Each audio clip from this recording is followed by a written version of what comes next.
And so I did a video that told you exactly how it is. 31 minutes, and it went viral.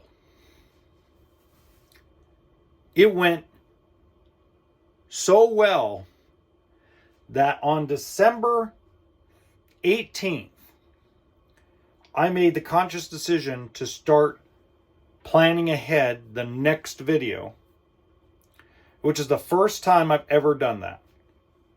It was the first time that I ever sat back and planned out a video more than a couple hours in advance.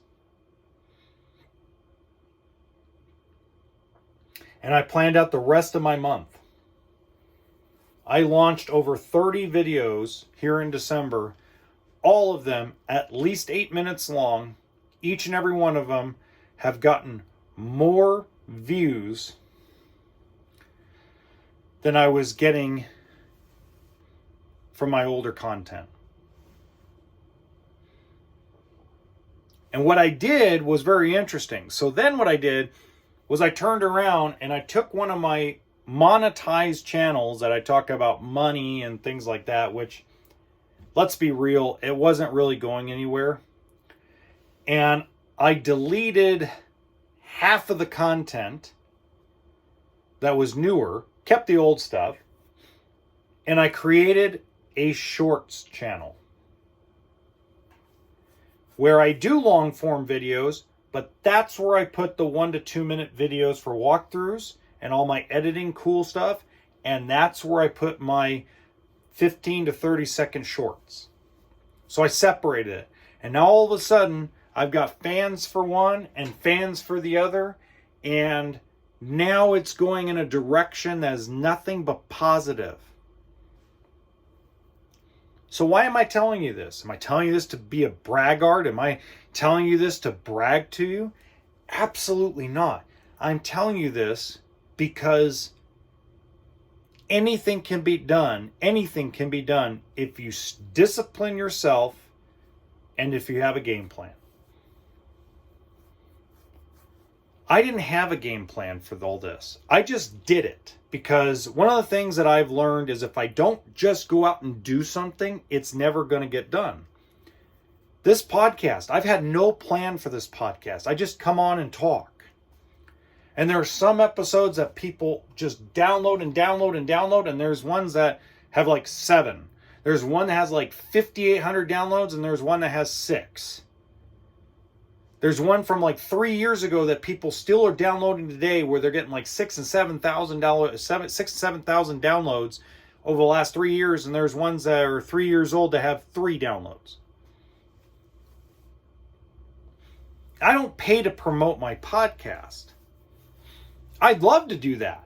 I would love to pay a marketing company to do it, but I don't have any money. So I just do what I need to do. But growth is good. Slow growth is even better. When you succeed too quickly at something, you don't necessarily know how to maintain it. When you grow at a slower pace, you're not a one-hit wonder. I wanted this to be evergreen. I want to, when I'm 70 years old, I'm still getting money from YouTube for videos I did when I was 40. Because 30 years from now, there's still people going to be curious about RVs from 30 years ago. There's people who love rehab projects. There's people who love older travel trailers from the 1960s, the 1970s, and they refurbish them, they rehab them. There's going to be those days, and I want to live off that residual, and I want to continue down that path and leave a legacy for my kids and leave a legacy for my family.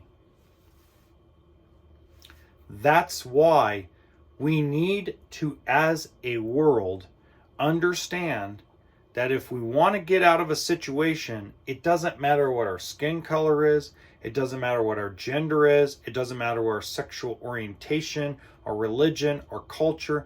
None of that matters. What matters is we get up and we hustle and we do it. I started Instagram 3 years ago. I have not paid for one post. Never paid anybody. And I get 1 million views a year on Reels. I'm not going to get a lot. I'm in an RV niche. I don't shake my booty. I don't sit there and like twerk and shake my butt. I don't do it. I don't sit there and interview drunk women at the club. I don't play loyalty tests. I don't jump on the next trend. I don't do it. I stick to my niche. And I'd rather build a fan base of you guys, building it up slowly, so that way one day, my dream would be one day to have a show where I either give away RVs to once a month or once every 2 months, or I go and rescue dealerships.